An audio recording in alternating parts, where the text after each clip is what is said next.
갈등 점입 가경, 이준석 갈등설, 이변 윤석열. 자, 국민의힘이요. 오는 18일과 25일 대선 예비 후보들에 대한 토론회를 추진하고 있습니다. 그런데 이 부분 때문에 갈등이 표면으로 드러나는 양상입니다. 이 부분 먼저 좀 짚어보겠습니다. 이동석 기자, 이 토론회 추진에 대해서 국민의힘 지도부에서도 좀 반발이 나오는 것 같아요. 네, 맞습니다. 국민의힘 지도부가 주장하는 내용 쉽게 설명을 드릴 텐데요. 후보자 토론회는 경선관리준비위원회가 하는 게 아니라 선거관리위원회가 준비하는 것이다. 이런 주장을 현재 국민의힘 지도부는 펼치고 있습니다. 하지만 경선관리위원장은 전권을 위임받았다면서 현재 맞서고 있는 상태인데요. 양측의 입장 먼저 화면을 통해 만나보시겠습니다. 토론회를 개최하고 후보자들 보고 나오라 하고 뭐 안 나오면 그것을 또 이제 근거로 해서 비판을 하고 비난을 하고 이렇게 될 때는 경선준비위원회의 본래 취지와 전혀 맞지 않고 권한 밖의 행위이고 그것을 끝까지 강행하려는 그런 의도도 저는 이해가 안 가요. 그리고 의도가 뭘까? 저도 의도를 잘 이해가 안 되는데. 그 의도가 윤석열 예비 후보를 최대한 약점이 많이 드러나도록 하겠다. 그럼 토론회가 제일 좋지 않냐? 이거 아닙니까? 윤석열 캠프야 그렇게 생각하지 않겠습니까? 그러니까 반발하는 것이고. 제가 위임받은 것은 최고위원회에서 경선준비위를 의결을 했을 당시에 당헌 당규에 못 박혀 있는 경선룰 이외에 모든 일정과 내용에 관해서 정권을 위임하는 것으로 위임을 받았습니다. 그 김재원 최고위원이 그 역선택 방지 조항은 경선 룰이다. 그리고 원희룡 지사도 하는 건 월권이다라고 얘기를 했는데. 당헌 당규 사항에는 역선택이라고 하는 단어 자체가 없습니다. 다만 최고위원회에서 필요하다면 그 조항을 넣을 수는 있다 이렇게 되어 있죠. 역선택 방지 조항을 넣는 것은 필요치 않다. 그 정신에 위배된다. 네, 결국 양측의 주장 누가 맞고 틀리고 그런 게 전혀 없습니다. 결론적으로 보면 참석을 하지 않아도 페널티는 쥐어지지 않고 그리고 참석하고 안 하고는 후보자들에게 개인적으로 맡겨놓는다. 이렇게 말한 건데요. 하지만 아쉬운 부분은 국민의힘 내부에서도 내용 자체가 현재 하나로 정리가 안 된다는 것. 바로 이 부분은 지도부가 책임에서 자유로울 수가 없을 것 같습니다. 자, 그러니까 이제 국민의힘에서 추진하고 있는 대선 예비 후보 토론에 대해서 지도부 일부 최고위원들은 이거는 당 선관위에서 정해야 되는데 왜 경선준비위원회에서 이걸 추진하느냐 이렇게 반발을 하고 있고 경선준비위원회에서는 무슨 소리냐 우리는 당에서 전권을 위임받았기 때문에 추진하고 있다 이렇게 반박을 하고 있는 거군요. 맞습니다. 자, 그러면 이런 상황에서 이준석 당대표는 뭐라 그래요? 네, 이준석 대표 당 최고 의결기구인 최고위원회가 개입할 일은 없을 것이다. 그러면서 경선준비위원회가 토론회 일정을 공지하고 주관하는 건 최고위 의결 사항이 아니라고 선을 그었습니다. 그러면서 오는 18일 합동 토론회를 예정대로 진행하겠다는 입장을 거듭 주장했는데요. 이 대표가 최고위원회 개입은 없을 것이라고 전해지며 현재 최고위원들의 반발이 예상되고 있는 상황입니다. 일부 최고위원들은요, 토론회 자체가 경선준비위원회 역할이 아니라는 점을 강조하고 있어 양측의 충돌 곧 이어질 것으로 예상이 됩니다. 윤지혁 기자, 지금 설명을 들어보면 어쨌든 대선 예비 후보의 토론회는 개최가 될 것 같아요. 네. 그럼 이 상황에서 가장 관심사 윤석열 예비 후보의 참석 여부에 있는데 캠프 측에서는 일단 참석한다 안 한다 뭐 이런 방구는 없어요. 이에 대해서 다른 주자들 뭐 얘기가 좀 있을 것 같아요. 네, 맞습니다. 다른 주자들 이 토론회를 피하지 말아라라고 얘기를 하고 있는데요. 이 유승민 캠프 종합 상황실장이죠. 오신환 전 의원 오늘 라디오 인터뷰 얘기 들어보시죠.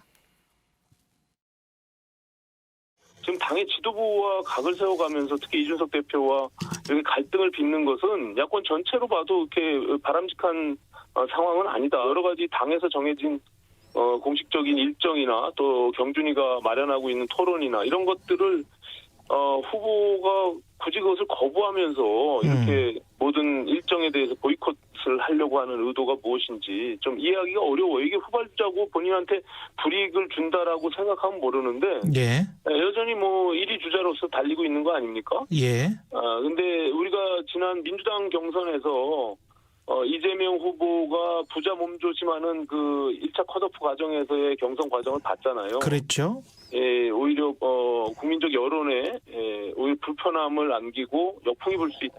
저는 이렇게 보여집니다. 네, 지금 현재 윤 전 총장의 상황을 부자 몸조심한다라고 표현을 했는데요. 네. 그러니까 지지율이 높다 보니까 좀 몸을 사리는 것 아니냐라는 얘기입니다. 너무 몸조심을 하다 보면 오히려 역풍이 불 수 있다라고 얘기를 하면서 이 토론을 기피하는 후보는 스스로 준비가 안 돼 있고 부족하다는 걸 자인하는 것이라고 지적했습니다. 우리가 어저께 이제 잠시 살펴봤지만 어쨌든 윤석열 후보 캠프 측에서는 이번 토론회 참석에 대해서 한다 안 한다 정확한 얘기는 없어요. 네. 그러면 정작 당사자 윤석열 후보의 언급은 없을까요? 네, 아무래도 지금 갈등설이 불거지고 있기 때문에 이 부분과 관련해서 오늘 기자들이 질문을 했습니다. 여기에 대해서 윤 전 총장 이 갈등설을 진화하는 모습이었는데요. 이준석 대표와의 갈등할 아무런 이유가 없고 그동안 잘 소통을 해왔기 때문에 그렇게 비치는 게 이해가 되지 않는다라고 얘기를 하면서요. 이 갈등을 해소할 만한 게 필요하다면 이 적극적으로 검토해보겠다라고 밝혔습니다. 네. 그리고 토론회와 관련해서는 이 당에서 공식 요청이 오고 캠프에서 이야기가 있으면 적극 검토하겠다.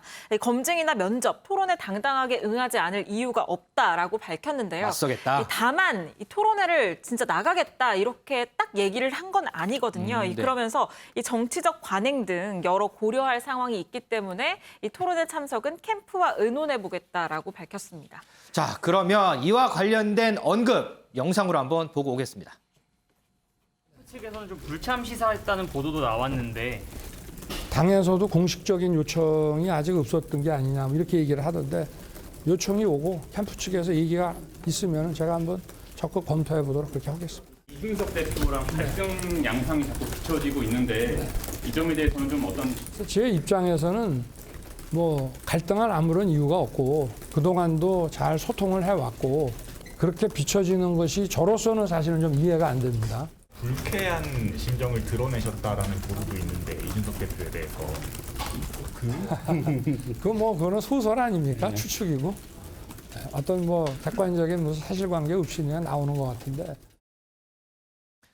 네, 윤석열 후보 코로나19 이 확진자와 접촉을 해서 자가격리에 들어갔다가 오늘부터 일정을 재개했습니다. 그 첫 일정이 바로 당 재선 의원들과의 간담회였는데요. 전에 했던 윤석열 전 총장이 기자들과 했던 그 인터뷰 내용입니다. 여기서 갈등설이라든지 이 토론의 참석 여부에 대해서 얘기를 했습니다. 윤 기자, 네. 오늘 그 재선 의원들하고 이제 간담회를 했는데 여기서는 혹시 좀 특이할 만한 언급들이 없었을까요? 네, 여당을 향해서 이 강한 공격을 퍼부었는데요. 오늘 재선 의원 간담회 모습도 준비해봤습니다. 이제 입당을 했으니까 우리 의원님들과 저는 정치적 이제 동지이고 그리고 제 입장에서는 우리 의원님들이 정치 대선배님이십니다.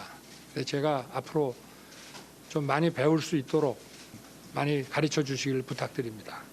이번 그 21대 이 국회처럼 다수당이 이렇게 독선과 전횡을 일삼는 것은 아마 처음 보는 한 번도 경험하지 않았던 그런 상황이 아니었나 이렇게 생각이 되고 참 저도 바깥에서 국민의 한 사람으로 지켜보면서 참 어이도 없고 참 참담하다 그런 생각을 많이 했고요. 네, 여당을 공격하는 데 있어서 가장 강조한 것 바로 입법 독주였습니다. 심지어는 이 독선과 전횡으로 법을 마구 만들고 처리하다 보니까 이 지난해 가을에 임대차 3법을 무단 통과시켰다가 지금 대다수 국민들로부터 외면받고 있다. 네. 제 발목이 잡혔다라는 표현까지 썼는데요. 이렇게 입법 독주를 강하게 비판한 것 이유가 있습니다. 왜냐하면 이 오늘 재선 의원들과 만났다고 했잖아요. 네네. 이 재선 의원들이 대부분 국회에서 상임위원회 간사 역할을 하고 그렇죠. 있습니다. 맞아요. 그렇기 때문에 입법 대결, 여당과의 입법 대결에서 최전선에 있는 주자들이거든요. 이 쟁점 법안마다 의석수에 밀려서 이 국민의힘 재선 의원들을 이 위로하는 어떤 그런 동시에 동지애를 이끌어내기 위해서 저 입법 독주를 저렇게 강하게 강조를 한 것으로 보이고요. 또 같은 취지에서 이 오늘 재선 의원들을 향해서는 의원님들과 저는 이제 정치적 동지다라고 강조를 하면서요. 제 입장에서는 정치 대선배님이라는 표현까지 쓰면서 스킨십을 강조하는 행보를 보였습니다.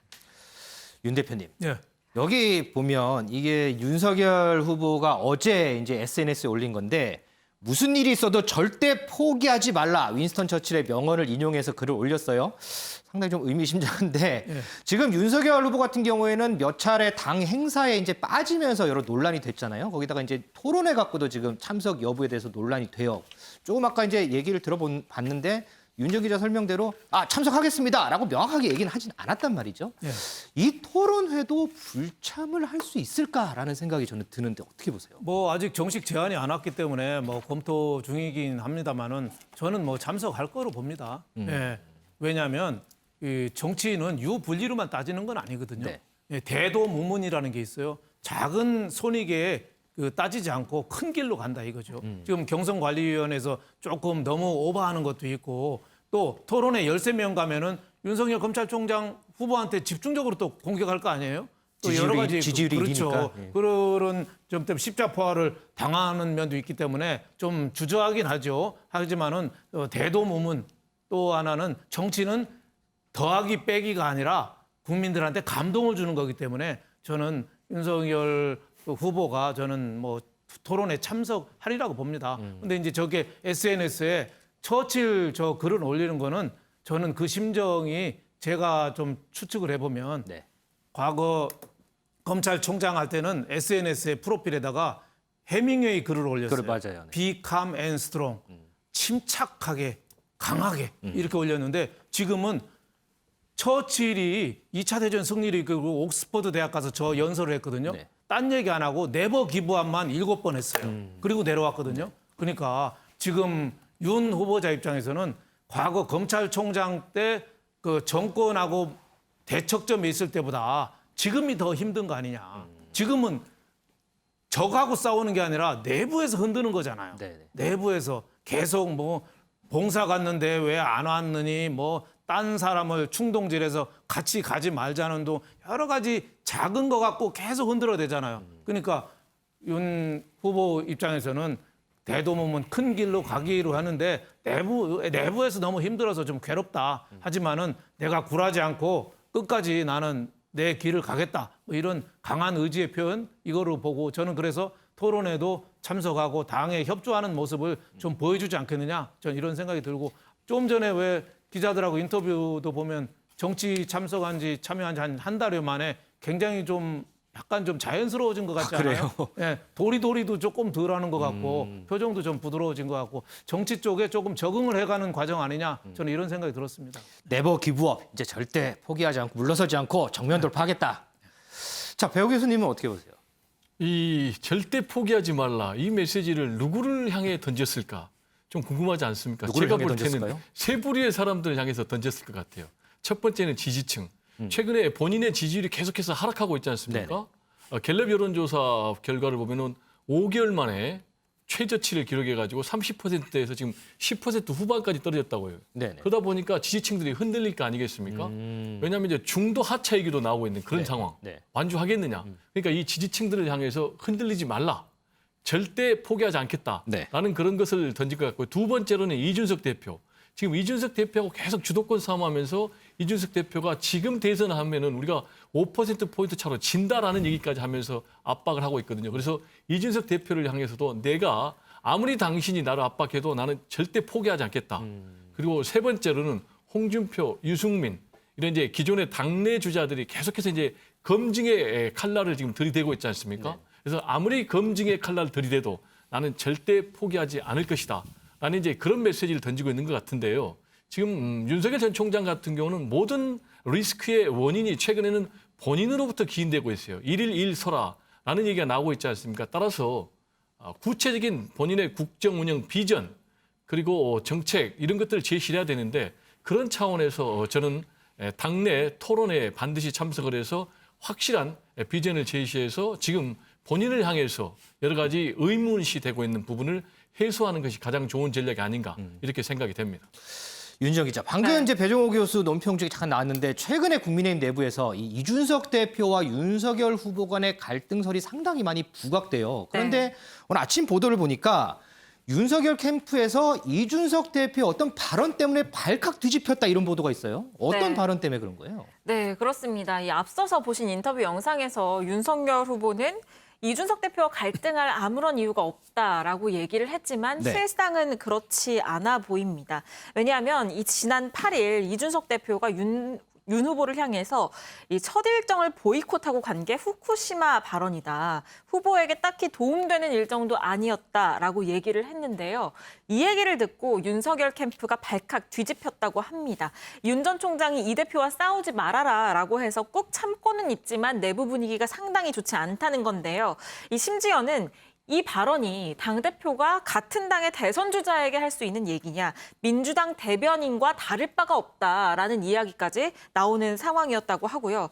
또 같은 날 이준석 대표가 이런 얘기도 했습니다. 이 서울시장 보궐선거와 이 당 전당대회의 공통점이 뭔지 아냐라면서 대세를 형성한답시고 사람 끌어모은 캠프는 다 졌다라고 얘기를 했는데요. 이 발언 누가 보더라도 윤석열 후보를 겨냥한 발언으로 읽히죠. 여기에 대해서도 이 윤 전 총장 측은 당 중진이나 옛 정치인과는 어울리지 말고 이준석 대표 지시만 따라라라는 일종의 명령으로 들린다라는 불평을 토로했다고도 하는데요. 윤 전 총장 여기에 대해서 이 최대한 참고는 있지만 계속 당하고 있지만은 않겠다. 나도 그렇게 간단한 사람은 아니다라고 최근에 주변 지인들에게 이런 이야기를 하고 있다고 합니다. 그런데 이런 상황에서요. 민주당 공격수잖아요. 이 정청래 의원이 윤석열 대단하다 이런 글을 올렸어요. 이거는 어떤 의미인 거예요? 네, 정말 대단하다는 의미는 아니었겠죠. 네, 어제 SNS를 통해서 윤석열의 배짱이라는 글을 올렸습니다. 지금 보시면요. 나는 이준석의 부하가 아니다. 나는 이준석에 충성하지 않는다. 나는 이준석에게 10원짜리 한 장 도움받을 생각이 없다라는 글을 올렸습니다. 이 과거 윤석열 후보의 발언들을 빗대서 쓴 표현들인데요. 그러면서 나는 돌고래다, 멸치와 상대하지 않겠다라는 이야기까지 했습니다. 이건 이준석 대표의 발언을 빗댄 표현이죠. 이 정 의원 그러면서 이렇게 썼습니다. 이상이 나의 뇌피셜이다. 그러니까 이게 실제로 뭐 저렇게 누가 생각을 하는 게 아니라 내가 윤석열이라면 이렇게 생각을 하고 있을 거다라면서 윤석열 대단하다 이렇게 비꼰 겁니다. 자, 이동석 기자, 이런 갈등 상황에서 당 내부에서는 당 분열의 중심에 이준석 대표가 있다. 이런 비판도 좀 나와요. 네, 맞습니다. 특히 대권 예비주자들 사이에서 그런 말이 나오고 있는데요. 이준석 대표를 향해서 너도 나도 할 것 없이 각을 세우고 있는 모습입니다. 이번에 원희룡 예비후보가 심각한 문제가 있다면서요. 이준석 대표를 겨냥했는데요. 경선 프로그램에 대한 관심을 끊어야 한다 이러면서 날을 세웠습니다. 이에 대해서 이준석 대표 가만히 있지 않았었겠죠. 무리한 언급을 하는 것을 자제하길 바란다면서 불편한 속내를 여과없이 드러냈는데요. 박진 예비후보도 가만히 있지 않았습니다. 당의 분열에 그림자가 어른거린다면서요. 그 중심에 이준석 대표가 있다고 꼬집었는데요. 그러면서 허심탄회한 대화부터 나누는 것이 당의 결속과 화합을 위한 길이라면서요. 충고를 건네기도 했습니다. 자, 배 교수님. 네. 박진 의원이 당의 분열의 중심에 이준석 대표가 있다고 평가를 했어요. 어떻게 보세요? 전체적으로 보니까요. 맥락은 이준석 대표를 상당히 옹호한 부분도 많이 있더라고요. 이제 박진은 하면은 사선에 상당히 엘리트 국회의원으로 평가를 받고 있거든요. 네. 그래서 사고도 합리적이고 균형이 잡혀 있다라는 평가를 받고 있기 때문에 쭉 박진 의원의 메시지를 보면은 말씀하신 대로 이준석 대표를 비난하기 위한 것은만 아니고 최근에 이준석 대표하고 윤석열 전 총장 등 대선 후보 그리고 또 당 최고위원 등하고 여러 가지 충돌하는 것과 관련해서 좀 분열 양상이 보이니까 우려의 메시지를 던진 것 아닌가 이렇게 생각이 되는데 메시지를 곰곰이 보면은 박진 의원이 일단 이준석 대표는 당의 여러 가지 방향 그리고 경선의 방식에 대해서도 의견을 개진할 수가 있다. 그리고 또 우리는 이준석 대표 굉장히 출중한 역량에 기대를 하고 있다. 다만 지금 휴가 중인데도 SNS를 통해서 그렇게 즉각적으로 신속하게 반응하면서 문제를 만들면 어떻게 되겠느냐. 좀 차분하게 소통하고 허심탄회한 대화를 해라라는 이제 그런 우려를 표명한 것이 아닌가 저는 그렇게 생각이 됩니다. 자, 이 이준석 대표가요, 윤석열 캠프 측에 이 정진석 전 의원이죠. 계속해서 이제 비판을 하니까 뭐 이런 얘기를 했습니다. 돌고래를 누르려는 게 아니다. 멸치와 고등어한테도 다 공정하게 기회를 주려고 하는 거다. 후보들 곁에 권력욕을 부추기는 하이에나가 아니라 밝고 긍정적인 멧돼지와 미어캣이 있었으면 좋겠다. 이런 글을 SNS에 올렸는데 자, 과연 이준석 대표의 이 글이 최근의 갈등 상황인 윤석열 캠프 측과의 이 상황을 어떻게 좀 정리를 할지 이 부분도 좀 궁금해집니다.